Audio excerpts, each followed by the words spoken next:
अस्सलाम वालेकुम। ये एक घर का दरवाज़ा है और मैं इसके एंट्रेंस से घर के अंदर दाखिल हो रही हूँ। ये घर किस आज आपकी मुलाकात करवाने हम किससे आए हैं। यहाँ पे बहुत ही प्यारे से दो बच्चे रहते हैं जिनका ये घर है। ये घर आप देख रहे हैं कि ये इन दो प्यारे बच्चों का घर है जिनसे मैं आज आपको हिलवाने आई हूँ। और ये दो प्यारे बच्चे हैं, ज़ुबैर बड़ा भाई और उमैर छोटा भाई। ये ज़ुबैर और उमैर का घर है। और ज़ुबैर और उमैर के घर में क्यों आई हूँ ये मैं आपको बताती हूँ। घर की हालत आप देख रहे हैं। और ज़ुबैर और उमैर कौन है यह आपको खुद बताएंगे। जी अस्सलाम वालेकुम। Media cell Pakistan chief coordinator Aifat Siddiqui. मैं आज ज़ुबैर और उमैर के घर मौजूद हूँ। और ज़ुबैर कौन है? ज़ुबैर से आरिफ वहीद की मुलाकात कैसे हुई, कैसे आरिफ वहीद ज़ुबैर तक पहुँचा, आपको ज़ुबैर अपनी कहानी खुद बताता है। ज़ुबैर अपने बारे में बताओ। मैं ज़ुबैर बात कर रहा हूँ। और कैसे आरिफ अंकल तुम तक पहुँचे?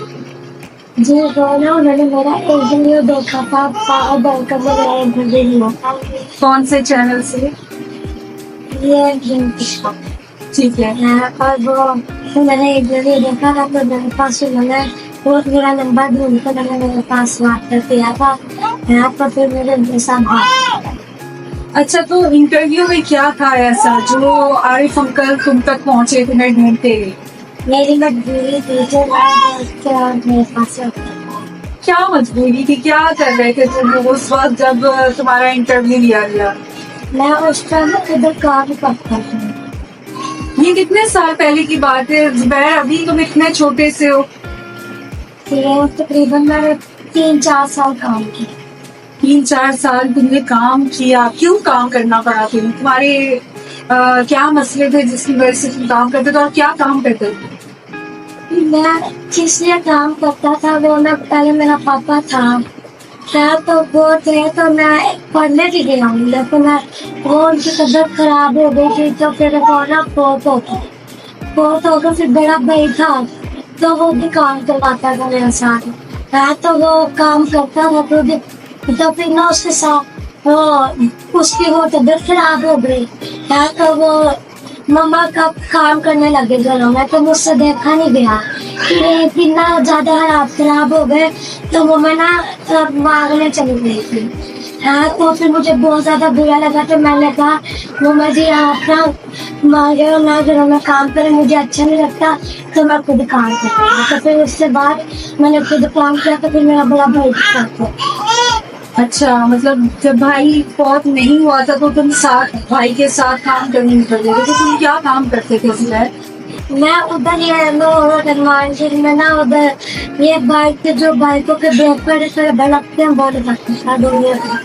और तुम्हें रोजाना वो कितनी दिहाड़ी देते? रोजाना देते थे उजरा तुम्हारे काम की या महीने में देते? नहीं वो उनको कोई काम नहीं करना है ना वो फेरी लगा के काम करता है।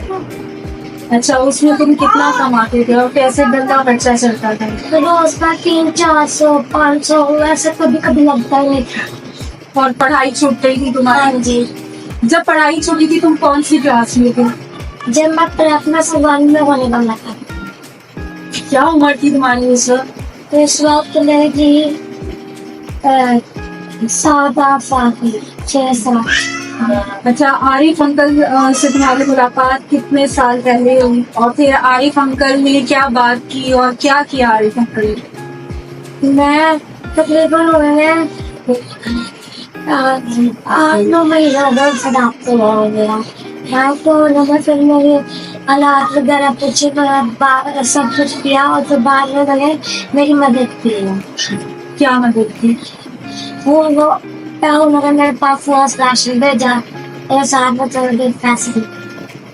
अच्छा, और तुम अब माशाल्लाह पढ़ भी रहे, वो कोई और अंकल तुम तक पहुंचे थे उसी इंटरव्यू को देख कर, तो वो तुम दोनों भाई की फीस पे करते हैं ना? हाँ जी, तो वो कितना अरसा हो गया? तो उनको भी 1 साल हो गया। अच्छा, 1 साल से तुम लोग दोबारा पढ़ने लग गए, तो अब तुम कौन सी क्लास में दाखिला हुआ था? तो उन्होंने मेरा 1 क्लास में दाखिला करवाया था, तो फिर मैं उससे फर्स्ट आते फिर अब मैं 2 में एडमिशन। अच्छा, और जिस वक्त तुम काम करते थे, तुम्हारा जो छोटा भाई है उमर तुम्हारी क्या उम्र थी उस वक्त? 5 साल, 2 से बोलो। 5 साल। और अभी उमर, तुम जो वो कौन सी क्लास में पढ़ते हो बच्चे? प्रेप में। और स्कूल जाना अच्छा लगता है? अब कोई काम तो नहीं करते? नहीं, बहुत अच्छा लगता है स्कूल जाने में, बहुत ज्यादा मजा आता है। मैं स्टडी करना था, बहुत ज्यादा कुछ नहीं। और तुम्हें उमर मजा आता है। मजा आता है? क्या बनना चाहते हो जुबैर बड़े होकर? मैं सॉफ्टवेयर इंजीनियर बनना चाहती हूँ। सॉफ्टवेयर इंजीनियर बनना चाहता है। और जुबैर को सॉफ्टवेयर इंजीनियर बन के क्या करना है? कैसे शौक हुआ सॉफ्टवेयर इंजीनियर बनने का? बस मुझे शौक है तो कंप्यूटर से आगे बढ़ने का, और वो सॉफ्टवेयर इंजीनियर बैठकर कंप्यूटर का आगे तो कंप्यूटर चलाता है। That's great। और उमर, तुम्हें क्या बनना है बड़े होकर? फौजी बनना है।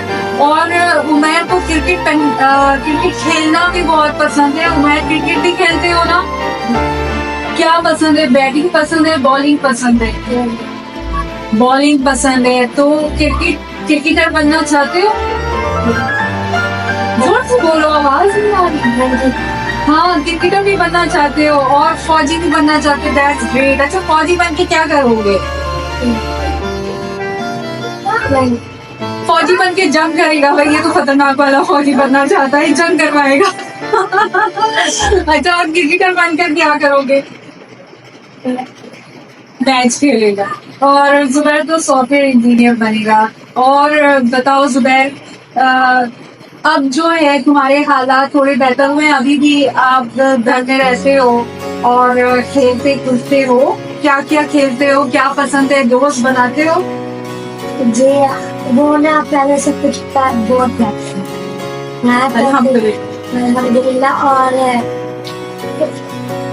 मैच मुझे खेलना पसंद नहीं आती, तो मैं ना घर के ऊपर गोल करता हूँ क्लास में।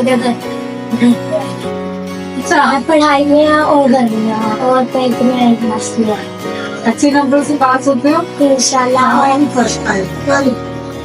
या फिर कच्चे पेपर में मैं फर्स्ट आया और पक्के पेपर में फर्स्ट आया।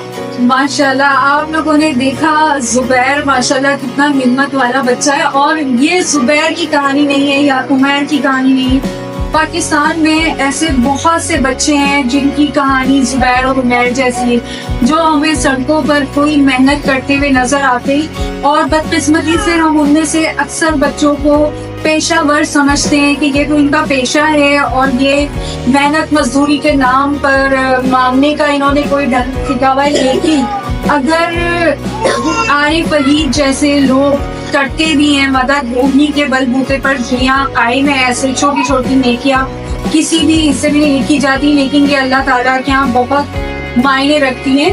अपने बच्चों को अच्छी तालीम तो हर वालिदैन देना चाहते हैं, लेकिन अगर किसी यतीम के सर पर अगर आप हाथ रखते हैं तो देखें, हुजूर सल्लल्लाहु अलैहि वसल्लम ने इतनी बड़ी वईद सुनाई है कि जो यतीम के सर पर हाथ रखेगा, जो यतीम की देखभाल करेगा, वो क़यामत के दिन मेरे साथ इस तरह होगा। 2 उंगलियां मिलाकर उन्होंने रखा था कि यतीम की परवरिश करने वाला, यतीम का ख्याल रखने वाला मेरे साथ इस तरह होगा।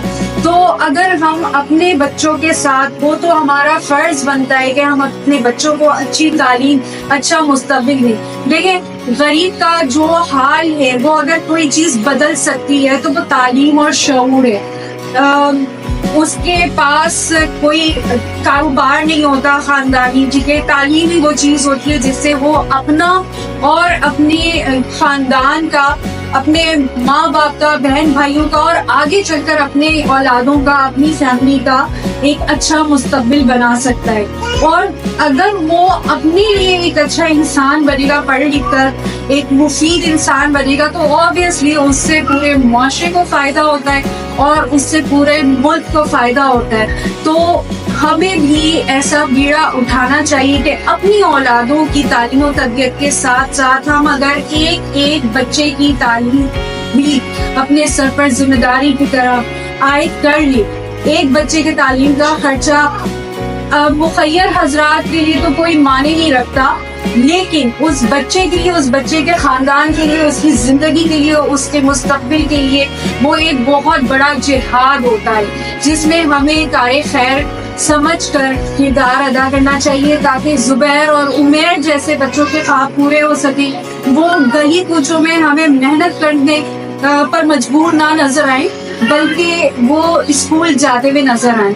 तो आज जुबैर और उमैर से मिलाने का मेरा यही मकसद था आप लोगों को कि अगर ढूंढने को निकले इंसान तो खुदा भी मिल जाता है, ये कहावत है। तो आरिफ अली जो कोऑर्डिनेटर है मीडिया सेल पाकिस्तान का, आप लोग देखते हैं उसको मिशिगन में होता है, यूएसए में होता है, और उसने एक इंटरव्यू देखा एक बच्चे का, वो अमेरिका में बैठा हुआ था, उसने उसको तलाश किया। उसके साथ अब्दुल कुरैशी साहब, वो दोनों दोस्तों ने मिलकर उन्होंने बड़ी मदद की। उन्होंने तलाश किया कि जुबैर कहाँ रहता है, जुबैर के कांटेक्ट कैसे हो सकते। वो उस चैनल तक पहुंचे, उन जर्नलिस्ट तक पहुंचे जिन्होंने कौन अंकल थे वो फहद साहब तक पहुंचे, वो इसका कांटेक्ट लेने के लिए ताकि इसकी मदद की जाए।